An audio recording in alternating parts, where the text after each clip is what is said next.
দুর্গাপুর গণধর্ষণ কাণ্ডে মর্মাহত রাজ্যের মুখ্যমন্ত্রী মমতা বন্দ্যোপাধ্যায়। বিরোধীরা যখন রাজ্যের আইন শৃঙ্খলার পরিস্থিতি নিয়ে সরব, সেই আবহেই ধর্ষণ নিয়ে বিরোধীদের রাজনীতি করা নিয়ে সোচ্চার মুখ্যমন্ত্রী। দুর্গাপুর গণধর্ষণ কাণ্ডে যারা জড়িত তারা কড়া শাস্তি পাবেই। রবিবার উত্তরবঙ্গ সফরে যাওয়ার পথে দমদম বিমানবন্দরে দাঁড়িয়ে এই ঘটনায় প্রথম প্রতিক্রিয়া মুখ্যমন্ত্রী মমতা বন্দ্যোপাধ্যায়ের।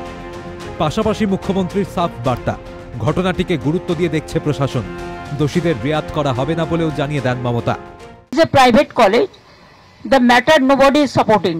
Tell me when Odisha, before 3 weeks ago, 3 girls are raped in the sea beach.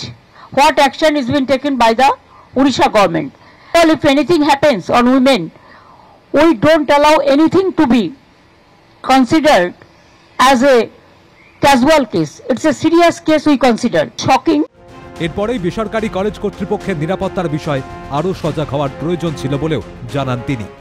She was studying in a private medical college. So all the private medical college whose responsibility? It happens in the, so far I know, forest area.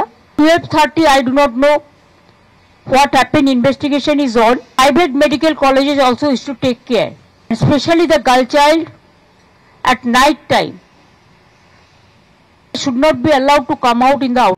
BJP শাসিত অন্যান্য রাজ্যে ঘটে চলা ধর্ষণের ঘটনায় সেই রাজ্যের সরকার কি পদক্ষেপ নিয়েছে জানতে চেয়ে মুখ্যমন্ত্রীর বার্তা, এই ঘটনায় প্রশাসন কঠোর পদক্ষেপ গ্রহণ করেছে। Whoever is guilty, they will be punished strictly. He already arrested. Whatever the girls given the statement, for her statement, it is already they are arrested. We will take stringent action. When it happens in other state, it is also condemnable. Manipur, you have seen so many. UP, you have seen so many. Other state, Odisha, you have seen so many. There also we think government must take stringent action. নারী নির্যাতন নিয়ে রাজ্য সরকার zero tolerance নীতি নিয়েই চলছে, পরিষ্কার জানিয়ে দেন মুখ্যমন্ত্রী। পাশাপাশি সরকারি প্রতিষ্ঠানগুলোকে আরও সতর্কতামূলক পদক্ষেপ নেওয়ার আবেদন রাজ্যের প্রশাসনিক প্রধানের। আমরা জিরো টলারেবল, আমরা এখানে কোনো রকম টলারেট করি না। আর তারপরে বিভিন্ন রাজ্যের ছেলেমেয়েরা যেখানে পড়তে আসে, এবং তাদেরও আমি অনুরোধ করব রাত্রিবেলা না বেরোতে, কারণ পুলিশ তো জানতে পারে না কে কখন রাত্রিবেলা বেরিয়ে যাচ্ছে। প্রাইভেট মেডিকেল কলেজেরও একটা দায়িত্ব আছে তাদের স্টুডেন্টদের টেক কেয়ার করা। তো বাড়িতে বাড়িতে গিয়ে বসে থাকবে না।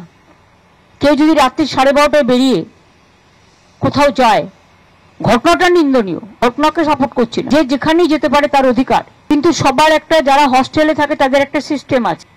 ও ফার্স্ট ইয়ারের স্টুডেন্ট এবং এটা প্রাইভেট কলেজ, আমি ডিটেলস খবর নিয়েছি। আমি পুলিশকে বলেছি স্ট্রিনজেন্ট অ্যাকশন নিতে।